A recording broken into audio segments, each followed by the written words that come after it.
Hello and welcome back to English classes with Aisha Siddiqui. Today we'll be doing an English topic.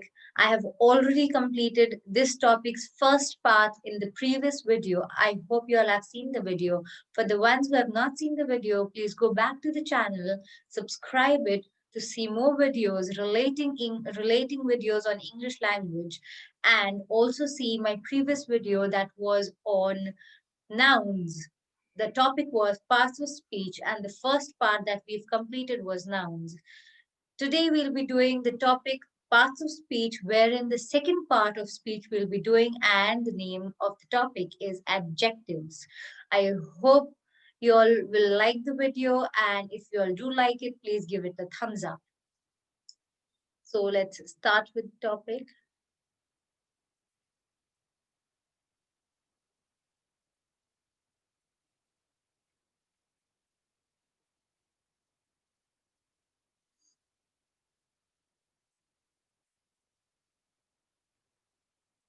So, the topic is parts of speech, and I will quickly give you a recap of what we have done in the previous video for you to go in more detailing of the topic that I'm going to discuss. You can watch my previous video. The topic that we did last was nouns, wherein we saw what are nouns. Then we have done the types of nouns. There were 11 types of nouns that we did that included proper, common, abstract, concrete, countable, uncountable, compound, collective, singular, plural, and possessive. So all these types of nouns we've done in the previous video. You all can go back and see the video for more information. Then we did the types of noun in detailing with the examples.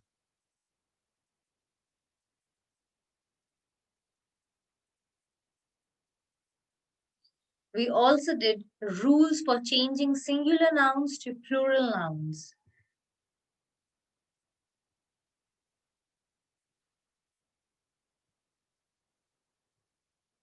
Today's topic is adjectives. What do you mean by adjective? The word adjective is actually used to modify the noun or pronoun. So we have already done nouns. So people who do not know nouns really need to know nouns before you do the topic of adjectives. So it actually modifies the noun or the pronoun. So it gives a nice effect to it, or it actually describes it. So adjectives in a simpler form can be also known as describing a thing or a person. Again, I am repeating the sentence. Adjective can also, in simpler terms, be known as describing a thing or a person. It enhances the impact of nouns and pronouns. So, if I simply say something or I say a noun, you will not know about it much. But if I add an adjective to it, you will have a proper description of the noun I'm talking about. For example, on the slide, you can see I saw a girl. So it is pretty simple here. I saw a girl. But if I add, I saw a pretty girl. Now here it is actually describing what type of girl I saw or whom did I see, right? It is giving us the description of the girl. Now in this sentence, the word girl is a noun. It is a common noun. And if I am enhancing the noun, I am actually showing the description of the noun. So the word girl, I am describing it more by saying, I saw a pretty girl. Now let's see the other one. I saw a pretty little girl. Now again, I am describing it more further. So the adjective, I've used a little more bigger adjective here, a pretty little girl. So if I just said I saw a girl, you must imagine, oh, she's just seen a normal girl, right? But if I want to show you all the description of it, by using adjectives, you can actually describe something. So then I said I saw a pretty girl. To go in more detailing, I used another adjective to describe what type of girl I'm referring to. I saw a pretty little girl. If You see the two sentences and the difference between them. In the first sentence, you just know that I have seen a girl. But in this sentence, you will come to know that I saw a child, a girl, a small girl who is very pretty. So adjectives are really important. If you just simply say a sentence, it will not have that effect. But if you use adjectives in the sentence, it will enhance the way you speak. See another example here. Robert had 4 books on his shelf.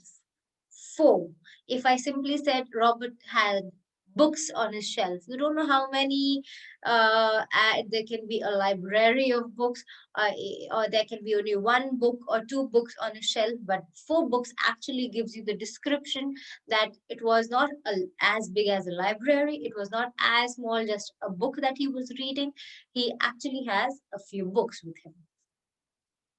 Let's see another example here.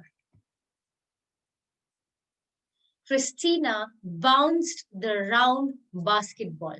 Now, here, if I just say a simple ball, if I say Christina bounced a ball, it can be a football, it can be a volleyball, any ball, tennis ball can be bounced, right? But to show in more description, to we have to add adjectives to it. How did I add the adjective? I said a round basketball. So it is describing you further. Next, Jasmine looked into the clear ball. Now, here it can be a simple ball, or if I say that she looked into a ball, how can anyone look into the ball, right? No one can actually look because the ball is mostly opaque. But as you see it in the picture, it is a transparent ball, and that's why I need to describe it. So, if here I simply said that she looked into the ball, people will find it funny. How can someone look into a ball, right? You cannot see anything. But and that is how where the adjectives take place. If I didn't say that word, it would really have no meaning to the sentence, but when I added an adjective to the sentence, it actually made it more meaningful. So she looked into a clear ball. Okay, the colorful butterfly was on the fly. If I just said a butterfly, so it can be a simple butterfly with one color, but I'm describing it more. A colorful butterfly. So there you can actually you can imagine colorful. Wow, it must be so beautiful, right? Now there are a few more examples. Large elephant. Now elephant can be a baby elephant, but I am actually describing the elephant by putting an adjective. I'm showing it as a large elephant. An empty house, or then I can modify the sentence or the word by putting adjectives to the pronoun, such as he is brave. Brave shows the description how he was. He was strong man. He was a brave man. They are good students. Good. Now, where do you place an adjective? It takes place before as well as after the noun or pronoun. So you see that it is before the noun here. Man in the first example is actually a noun, a common noun, and brave is the adjective put before the noun. Now let's see the degree of comparison. There are 3 degrees of comparison in English language, that is positive, comparative, and superlative. Positive degree. We use the positive degree when we speak about only one person or thing. So we are not comparing more people. We are just talking about one person or thing. Now, no one else. We just know him. So I can put an example for the ones who are married, right? You should actually have the positive degree in you. Now, this is on a lighter note. You should have a positive degree in you. Why? Because you cannot say that you cannot have the comparison, otherwise you will not lead a happy life, right? So you have to have a positive degree. That means you can only see one person, that is your wife or your husband. So this was on a lighter note. So it means that you're talking about one person and you're not comparing anyone with another one, or you're not actually saying something else. You're just talking about that person. For example, LeBron James is taller. So you're not saying that he's taller than that other person, right? You're not comparing both of them. You are just talking about that one person and he is tall. The house is big, only about the house. This flower is beautiful. Now let's see comparative degree. We use the comparative degree when we compare two people or two things with each other. Now, in comparative degree, always remember one person cannot be used. There are always two people who are compared. The name itself tells you comparative degree, to compare two people. Example, Yao Ming is taller than LeBron James. Now, in the previous slide, we said that he is tall. So here you can imagine, oh, he is a tall boy or a man. But in the second state, in the second degree of and the comparative degree, you understood he was tall, but not taller than the other one. So when you compared two people, that is when you saw that another one was taller than LeBron James, right? So Yao Ming is taller than LeBron James. So when you're comparing two things, it falls into the category of comparative degree. This house is bigger than that. In the previous one, we were only talking about one house, and that's why it was big. But now, when we saw another house that was more bigger, it fell into the category of comparative degree. Right now, this actually moves me to a normal saying that we should be satisfied with what we have, right? If we always place our eye on something what the others have, we will never be satisfied with the things that we have. Because if you only focus on your life, on your things, you will say, wow, my house is wonderful, right? So you should always have a positive degree, and that is why the word or the degree is given the name positive.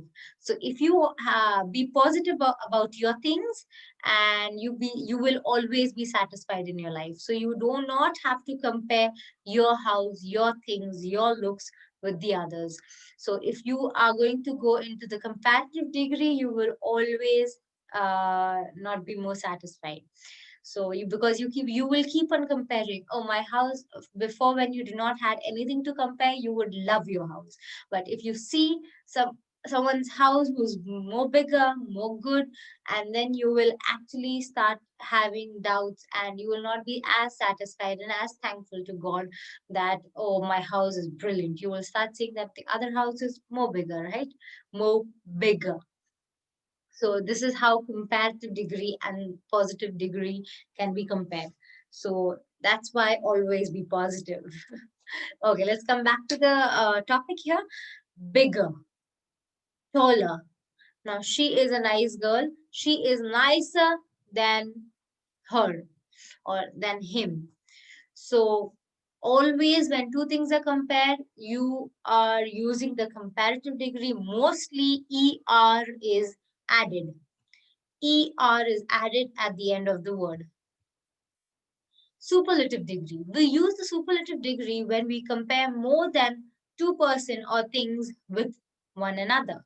So we are comparing more than two things, or we are comparing a group of people. So it is the highest degree of the quality. Now you can also refer to this degree, because if you focus on one thing, you will always find that is the best for you. For example, Peter is the smartest boy in the class. Now you're not comparing one or two people, you're comparing everyone. So many children in the class, and one boy is the best. So it's superlative degree. It's the best degree, actually. Alice is the sweetest girl in neighborhood. Now, in the neighborhood, there are so many other girls, not one or two, there are many more. But you find Alice as the sweetest girl. So it's a superlative degree. So there's another example there.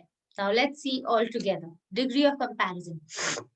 So in the first list, there's adjectives given, then the comparative degree and the superlative degree. Let's see the first adjective. Small. The comparative degree, actually always you can see the er added, and the superlative degree you will see the est added. So small, smaller, er is added. In superlative, est, smallest, is added. Warm, warmer, the er is added. Warmest, the est is added. Old, older, oldest. In comparative degree, again er. In the superlative degree, est. Est. Nice, nicer, nicest. Big, bigger, biggest. So these were the degree of comparison that we did. So In the next coming video, we will be doing the types of adjectives. So I do not want to do all these topics together, as it will be a pile-on for you all and it will get a little bit of confusing. So it's better to take one topic at a time and complete. So bit by bit, you will increase.